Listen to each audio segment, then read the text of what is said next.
Hi hello friends, കൽഹാനയുടെ പുതിയൊരു വീഡിയോയിലേക്ക് ഏവർക്കും സ്വാഗതം. ഇന്ന് നമ്മൾ വന്നേക്കുന്നത് ഒരു കിടുക്കാച്ചി ഫിഷ് ഫ്രൈ മസാലയുടെ റെസിപ്പിയുമായിട്ടാണ്. ഈ ഒരു റെസിപ്പി ഉണ്ടെങ്കിൽ, ഈ ഒരു മസാല ഉണ്ടെങ്കിൽ നിങ്ങൾക്ക് ഏത് തരം മീൻ വേണേലും ഇങ്ങനെ ഫ്രൈ ചെയ്തെടുക്കാൻ പറ്റും. അതുപോലെ തന്നെ ഈ മസാല ചിക്കൻ ഫ്രൈ ചെയ്യാനും നമുക്ക് ഉപയോഗിക്കാം. അപ്പം നമുക്ക് ഇത് എങ്ങനെയാണ് ഉണ്ടാക്കുന്നതെന്നൊന്ന് കണ്ടാലോ.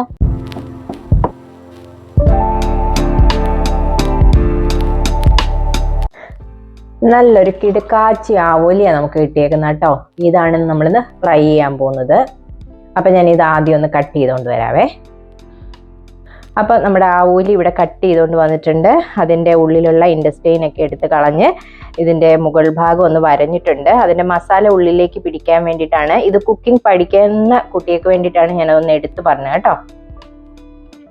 ഇനി അതിലേക്ക് ആവശ്യമുള്ള മസാലകൾ ഉണ്ടാക്കാം. അതിനായിട്ട് 1/2 ടീസ്പൂൺ പെരുംജീരകമാണ് ഞാൻ എടുത്തേക്കുന്നത്. അതുപോലെ 1/2 ടീസ്പൂൺ നല്ല ജീരകം, 1/2 ടീസ്പൂൺ കുരുമുളക്. ഇതെല്ലാം കൂടെ ആദ്യം ഒന്ന് ക്രഷ് ചെയ്തുകൊണ്ട് വരട്ടെ. ഇതിപ്പോൾ ഒന്ന് തരിതരിപ്പായിട്ട് പൊടിച്ചെടുത്തിട്ടുണ്ട്. ഇത് വറുത്തല്ല കേട്ടോ പൊടിക്കുന്നത്, പച്ചയ്ക്ക് തന്നെയാണ് പൊടിക്കുന്നത്. ഇനി ഇതിലേക്ക് എന്തൊക്കെ സാധനങ്ങളും കൂടി ആഡ് ചെയ്യുന്നു കാണാം. അതിലേക്ക് ഒരു കഷ്ണം ഇഞ്ചി ചെറുതായിട്ട് കട്ട് ചെയ്തിട്ട് കൊടുക്കുന്നുണ്ട്.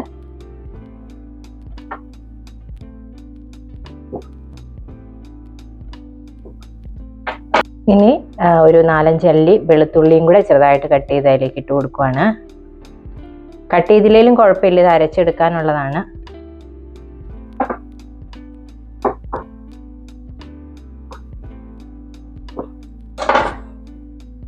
ഇനി കുറച്ച് കറിവേപ്പില, പിന്നെ ഒരു 2 ടീസ്പൂൺ കാശ്മീരി ചില്ലി പൗഡറാണ്. അതിലേക്ക് ഒരു ടേബിൾ സ്പൂൺ വെള്ളം കൂടെ ഒഴിച്ചാണ് നമ്മളിത് ഒന്ന് അരച്ചെടുക്കാൻ പോകുന്നത്. ഇതിപ്പം അരച്ചുകൊണ്ട് വന്നിട്ടുണ്ട്. ഇനി ഇതിനകത്തിലേക്ക് വേറൊരു ഇൻഗ്രീഡിയൻ്റ് കൂടെ ചേർക്കാനുണ്ട്. ഞാനിവിടെ ഒരു 4 കാശ്മീരി ചില്ലി കുതിർത്ത് വെച്ചിട്ടുണ്ടായിരുന്നേ, അതും കൂടെ ഇതിലേക്ക് ഇട്ട് കൊടുക്കാൻ പോവുകയാണ്. അതിലേക്കിട്ട് ഇതിൽ നിന്ന് കുറച്ച് വെള്ളം കൂടെ ഒഴിച്ച് ഒന്നുകൂടെ ഒന്ന് അരച്ചെടുക്കണം.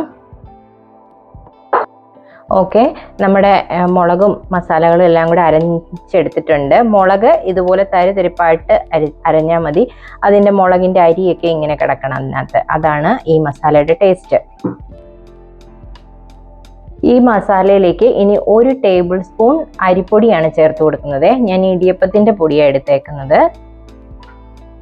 അതുപോലെ 1 ടീസ്പൂൺ ഉപ്പെടുത്തിട്ടുണ്ട്.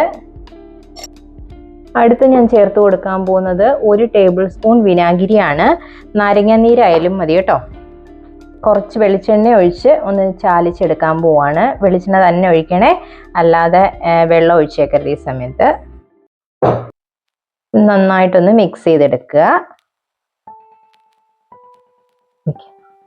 നിങ്ങൾക്ക് ഈ സമയത്ത് വേണമെങ്കിൽ ഇതിൻ്റെ ഉപ്പൊക്കെ ഒന്ന് നോക്കാം. നിങ്ങൾ മീൻ കഴിക്കാത്തവരാണ്, പക്ഷേ കുട്ടികൾക്ക് വേണ്ടിയിട്ടൊക്കെ ഫ്രൈ ചെയ്യുമ്പോൾ ഈ സമയത്ത് അതിൻ്റെ ഉപ്പൊന്ന് നോക്കിയാൽ മതി.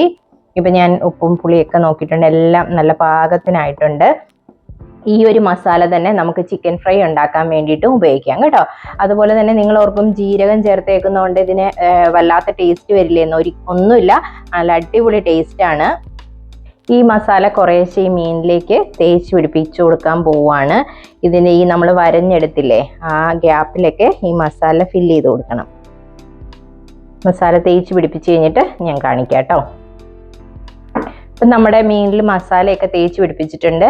ഇനി ഈ മീൻ ഞാൻ 1/2 മണിക്കൂർ റെസ്റ്റ് ചെയ്യാൻ വേണ്ടി ഫ്രിഡ്ജിൽ വെക്കുവാണ്. അപ്പോഴാണ് മസാലയൊക്കെ ഇതിലേക്ക് നന്നായിട്ട് പിടിക്കുന്നത്. ഇത്രയും മസാല ബാക്കി വന്നിട്ടുണ്ട്. അതിലേക്ക് ഞാൻ കുറച്ച് ചിക്കൻ ഇട്ട് കൊടുക്കുവാണ്. ഞാൻ പറഞ്ഞല്ലോ, ഈ മസാല തന്നെ മതി നമുക്ക് ചിക്കൻ ഫ്രൈ ഉണ്ടാക്കാനും. നല്ല അടിപൊളി ടേസ്റ്റാണ് കേട്ടോ. ചിക്കൻ മാരിനേറ്റ് ചെയ്ത് ഇതും ഒരു 1/2 മണിക്കൂർ മുതൽ 1 മണിക്കൂർ വരെ റെസ്റ്റ് ചെയ്യാൻ വെക്കണം. അപ്പോഴാണ് ഇതിനും നല്ല ടേസ്റ്റ് ഉണ്ടാവുക. ഇപ്പോൾ ചിക്കൻ എല്ലാം മാരിനേറ്റ് ചെയ്ത് എടുത്തിട്ടുണ്ട്. ഇത് ഞാനൊരു കണ്ടെയ്നറിലാക്കി ഫ്രിഡ്ജിൽ വെക്കുവാണ്. എന്നിട്ട് നാളെ മാത്രമേ ഇത് എടുക്കുന്നുള്ളൂ. നാളെയാണ് ഇത് ഫ്രൈ ചെയ്യാൻ പോകുന്നത്. ഇപ്പം നമ്മൾ മീൻ മാത്രമേ വറുത്തെടുക്കുന്നുള്ളൂ കേട്ടോ.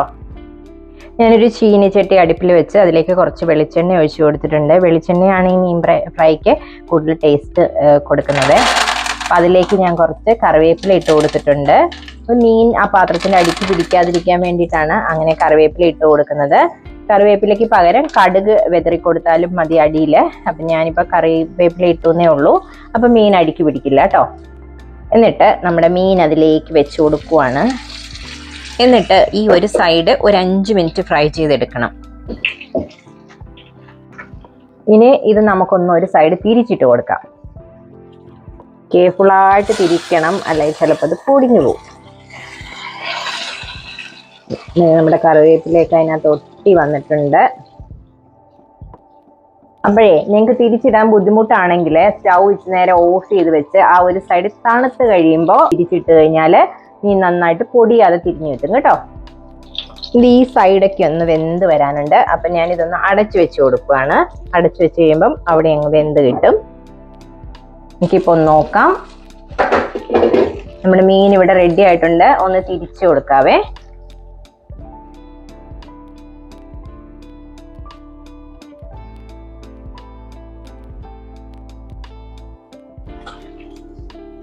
നമ്മുടെ മീൻ ഇവിടെ തിരിച്ചിട്ടിട്ടുണ്ട്. നല്ല ആ സൈഡ് മസാലയൊക്കെ പിടിച്ച് നല്ല റെഡിയായി വന്നിട്ടുണ്ട്. ഇപ്പം എല്ലാ സൈഡും നന്നായിട്ട് വെന്തിട്ടുണ്ട്. എന്നാലും ഒരു ഇച്ചിരി നേരം കൂടെ ഒന്ന് മൂടി വെച്ച് ഞാനൊന്ന് ഫ്രൈ ചെയ്യുവാണ്. അപ്പം നമ്മുടെ മീൻ ഇവിടെ റെഡിയായി വന്നിട്ടുണ്ട്. 2 സൈഡും ഡണ്ണായി വന്നിട്ടുണ്ട്. ഇനിയിപ്പം ഞാനിതൊരു സെർവിങ് പാത്രത്തിലേക്ക് മാറ്റാൻ പോവാണ്.